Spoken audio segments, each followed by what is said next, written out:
இது நல்லா இருந்துச்சு. சரியான டியர் கன்னடிகாஸ், ஏ பாசிபிள் பேன் தக்லைஃப் மூவிடா. அவனே போற கமல் பேசினாப்லப்பா. அப்ப ஏதாவது கர்நாடகா போயிருக்காப்ல.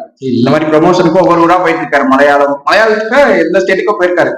அப்ப ஏத்தாப்புல சிவகுமார், நம்ம கர்நாடகா சூப்பர் ஸ்டார் சிவகுமாரும் உட்காந்துருக்காரு நினைக்கிறேன். சிவகுமாரா சிவராஜ்குமாரா அந்த இதுல ஜெயில இடையில முடியாம இருந்துச்சா? இடையில உட்காந்து வந்திருப்பாரு போல ப்ரொமோஷனுக்கு, மலையாள ப்ரொமோஷனுக்காக எதுக்கு அந்த மலையாளத்துல இல்ல எதுக்கோ வந்து முன்னாடி உட்கார்ந்தாரு. அப்ப என்ன பண்ணிட்டாரு, கமல் வந்து பேசிட்டே இருக்கும்போது என்ன சொல்லிட்டாரு, இந்த மாதிரி தமிழில இருந்து பிறந்ததுதான் கன்னடம் அப்படின்ற மாதிரி பேச ஆரம்பிச்சாரு. எங்கள்கிட்ட இருந்து பிரிஞ்சு போனாதான் நீங்க அப்படின்னு சொல்லி ஜாலியா அவர் பேசும்போது எப்பயும் பேசுவார் அது மாதிரி பேசி முடிச்சாங்க. அதனால கன்னடத்துல பயங்கர தக்லைஃப் பிரச்சனையை விட மாட்டேன் எல்லாம் சொல்லிட்டாங்க. அப்ப முதலமைச்சர் முதற்கொண்டு எல்லாம் கண்டனம் தெரிவிச்சிட்டார், கமல் இப்படி பேசக்கூடாது. ஆனா தலைவன் தில்லுன்னா தில்லுதான், அதை நான் அப்புறம் சொல்றேன். இதை பாரு, அதனாலதான் இப்ப என்ன அவனே போறான், நீ சும்மா இருக்க மாட்டேன். நம்ம பசங்க நம்ம ஆளுங்க சொல்றாரு, நாங்க விடலாம் பரவாயில்ல காசு போட்டு எடுத்துருக்க அந்த மாதிரி இருக்கு. இதெல்லாம் வந்து கொஞ்சம் எல்லாமே கொஞ்சம் பெரிய ஆட்கள். ஆனா இல்ல தலைவர் சொல்லிட்டாப்ல, அந்த இதை நான் எடுத்து நான் இதுலயே போட்டுருவேன். எத்தா நின்னு சொல்லிட்டாப்ல, நான் மன்னிப்பே கேட்க முடியாது. அவங்க எல்லாரும் மன்னிப்பு கேட்க சொல்லிட்டாரு. நான் மன்னிப்புலாம் கேட்க முடியாது, நான் சொன்னது உண்மைதான். எனக்கு இந்த பிரச்சனை வந்தோடனே எனக்கு பழைய ஞாபகம் அந்த விசூர் ஒரு படம் வெளியே போறேன்னு சொல்லி அமெரிக்கா உறுதியா சொல்லிட்டாப்ல. அதே மாதிரி நம்ம தமிழ்லயும் நிறைய சப்போர்ட் சொல்லிட்டாங்க. அவர் கரெக்டா தான் பேசியிருக்காப்ல. தமிழ்ல இருந்து தான் கன்னடம் பிறந்தது அப்படின்னு சொல்லி, அதனால நான் மன்னிப்பு கேட்க முடியாதுன்னு உறுதியா சொல்லிட்டாப்ல. இப்ப சத்யராஜ் தெரியும், ரஜினி சத்யராஜ்ல அந்த மாதிரி ஒரு பிரச்சனை வந்துச்சு. அப்ப வந்து அவங்க எல்லாம் மன்னிப்பு கேட்டாங்க. கர்நாடகா ஒரு பெரிய போராட்டம் பண்ணி உங்க படம் ரிலீஸ் பண்ண மாட்டேன்னு சொன்னோன்னா 2 பேரும் மன்னிப்பு கேட்டாங்க. இவர் ஓப்பனா சொல்லிட்டாங்க, தமிழுக்காக எப்படினாலும் நிப்பேன் அப்படின்னு சொல்லி. நான் சொன்னது கரெக்டா தான், அதுல இருந்து பின்வாங்க முடியாது, மன்னிப்பு கேட்குங்கன்னு சொல்லிட்டாங்க. அந்த விதத்துல கொடுக்குற ஒரு பிரச்சனை இல்லைன்னா இங்க பாரு என்னடா அது இப்பதான்டா பாக்குறேனே. ஏய் நம்ம ஊருக்காரலடா, நம்ம ஊருக்காரல அதை எடிட் பண்ணி வச்சது அவனே வச்சிருக்கான்றியா? இல்ல எப்படி நார்மலா இருக்கிறதே மான்ட்டு சொல்றேன், அது எப்படி பண்ணிருக்காங்க. ஓகே, இந்த மாதிரி போஸ்ட் விட்டுருக்காங்க, செக் பண்ணி பாக்கணும். இருக்கலாம்டா, தமிழ்காரனே இல்லடா இது. ஏன் சொல்றபடி இங்க வாடுறா, அது தெலுங்குன்னு பாத்துட்டேயா? இங்க பாரியா, அது நம்ம தான் எடுத்து வச்சிருக்காரு. இது தமிழ்ல என்ன மாற போகுது, இதே பாட்டு தானே. பால்ட் இதுதான், உனக்கு கரெக்டான இடத்துல மறைச்சிருக்காங்க, அதைத்தானே பாக்கணும். அதையும் அதையே எத்தனை வருஷம் கண்டுபிடிச்சிருக்காங்க ஜப்பான்காரன், எதான் கண்டுபிடிச்சிருக்கு இந்த நாய் எதை அர்த்தமா ஏதாவது தேடுறதுக்காக ஸ்கால் பண்றதுக்காக பாத்துருப்பேன். அப்ப இருந்திருக்கும், அதுக்கப்புறம் எடுத்து பார்த்து போட்டு அடிப்போம், போட்டு அடிச்சு விடுறது. தலைவன் எனக்கு லியோ இது பார்ட்டி பண்ண மாறிட்டாப்ல.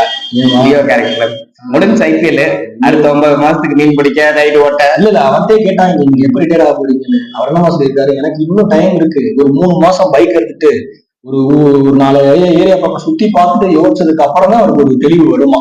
அப்ப வந்து நம்ம ஃபிட்னஸ் வந்து கரெக்டா இருக்கா என்னன்னு பார்த்துட்டு அதுக்கப்புறம் தான் ரிட்டையர் ஆகிற ஐடியா இருந்தாரு போல. அதனால வந்து இது ஜெயிக்கணும்னு சொல்றாங்களா, இது ஏன் தெரியுமா, முக்காசி நம்ம சிஎஸ்கே ஃபேன்ஸ் எல்லாம் இருப்பாங்க.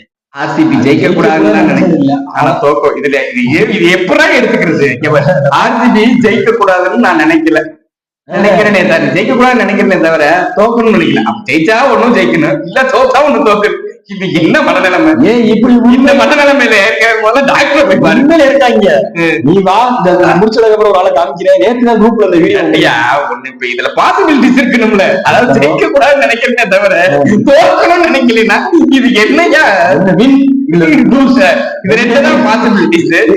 நான் ஒண்ணு சொல்லவா, இது 2மே லூஸ்கார அறிவு. அதான் இத வந்து ஒரு வெறி பிடிச்ச சிஎஸ்கே ஃபேன் வந்து அவங்க பக்கத்துல செருப்படியும் வாங்கக்கூடாது, அதே சமயம் வன்மத்தையும் கட்டணும். இந்த 2யுமே வந்து ஒரே மீம்ல போட்டு முடிச்சுட்டாங்க. இதை பார்த்தாலும் சொல்றேன், அதை பார்த்து சொல்றது இது எல்லாருமே அனுபவப்பட்டிருக்கோம். நம்ம பசங்களோட போனோம்னா என்னது Google map left side bonda after 3 ஏறி முடிச்சு ஏறி பாதி அது ஏன் தெரியுமா, மேப் பார்க்கும் போது அது காட்டாது, ஜூம் பண்ணணும்டா. ஆமா, ஃபுல் ஜூம் பண்ணிட்டீங்கன்னா அந்த இடத்துல சைடு ரோட் இருக்கான்னு காமிக்கும். காட்டாது. இருந்தாலும் இதெல்லாம் ரொம்ப கஷ்டமான. அதுக்கு ஆளை போட்டுருக்காங்க, அதுக்கு அந்த மொட்டை மண்டையில போட்டு அதான் ஹெல்மெட் தூக்கி உடச்சு. அதை யாரு நம்ம பையன் முன்னாடி முடிஞ்ச வரைக்கும் நான்லாம் மேக்சிமம் மேப்போல என்ன பண்ணேன், அதாவது ரொம்ப ரிஸ்கிலா யாருமே இல்லாட்டிதான் மேப் பார்ப்பேன். அப்படி 6 பேர் இருந்தாங்கன்னு வச்சுக்கிறேன், நிப்பாட்டி கேட்டுருவேன். நான் வந்து அதேதான், இது மேல பாலம் ஏதும் கீழே சைடு ரோடு போகும். அந்த ஏறதுக்கும் ரோடுக்கும் நடுவுல பைக் நிப்பாட்டிடுவேன். நிப்பாட்டி ஒன்னும் ஜூம் பண்ணி பாத்துருவேன். அப்படி இல்லைன்னா அங்க நிக்கிற ஆளுக்கு வந்தானே இது போமானே அப்படின்னு டைம் இல்லாட்டி தயவு செஞ்சு வந்து நிப்பாட்டி ஆளுங்க இருந்தா கேட்டுருங்க. அட்லீஸ்ட் ஒரு அன்டைம் அந்த மாதிரி இருந்தா மட்டும்தான். இன்ட்ரோவர்ட்டா இருந்தா கடிச்சு கடிச்சு சொல்லுவாங்க, ஏன்டா நீ வேற கடிச்சு வைக்கிறாங்க. சரி ரைட்டு ஓகே. அதான் சொன்னேன், கமல் லைக் பாராட்டிய ப்ளூ சட்டை மண்பு கேட்காவிட்டால் உங்கள் படம் ரிலீஸ் ஆகாது என கர்நாடகாவிலிருந்து எச்சரிக்கை வந்த போது ரஜினி, சத்யராஜ் உள்ளிட்டோர் மன்னிப்பு கேட்டதுதான் வரலாறு. ஆனால் அதற்கு அடிபணியாத முதல் நடிகர் கமலா சொன்னது வந்து நம்மளால ப்ளூ சட்டை பாராட்டியிருக்காரு. ஓகே, அவர் இந்த மாதிரி விஷயம் நல்லா கரெக்டா பண்ணிடுவார். சரி ஓகே, இன்னைக்கு நம்ம நிறைய பேசிட்டோம் நினைக்கிறேன். நீங்க என்ன நினைக்கிற? நிறையவே பேசிட்டோம். நல்லா இருந்துச்சு. நாங்க பார்த்து ரசிச்ச சில விஷயங்களை மட்டும் உங்க முன்னாடி நான் வந்து உங்க முன்னாடி படிச்சு காமிக்கிறோம். ஏன்னா நீங்க வந்து நல்ல சில மீம்ஸை மிஸ் பண்ணியிருப்பீங்க. அது வந்து உங்களுக்கு ஏதாவது நல்ல மீம்ஸ் இருந்துச்சுன்னு வச்சுக்கோங்களேன், நீங்க கமெண்ட்ஸ்ல போடுங்க. அதை நாங்க வந்து வீடியோஸ்லயே நாங்க வந்து படிக்காம ஃப்ரெஷ்ஷா நாங்க அப்ப வந்து படிச்சு காமிப்போம்.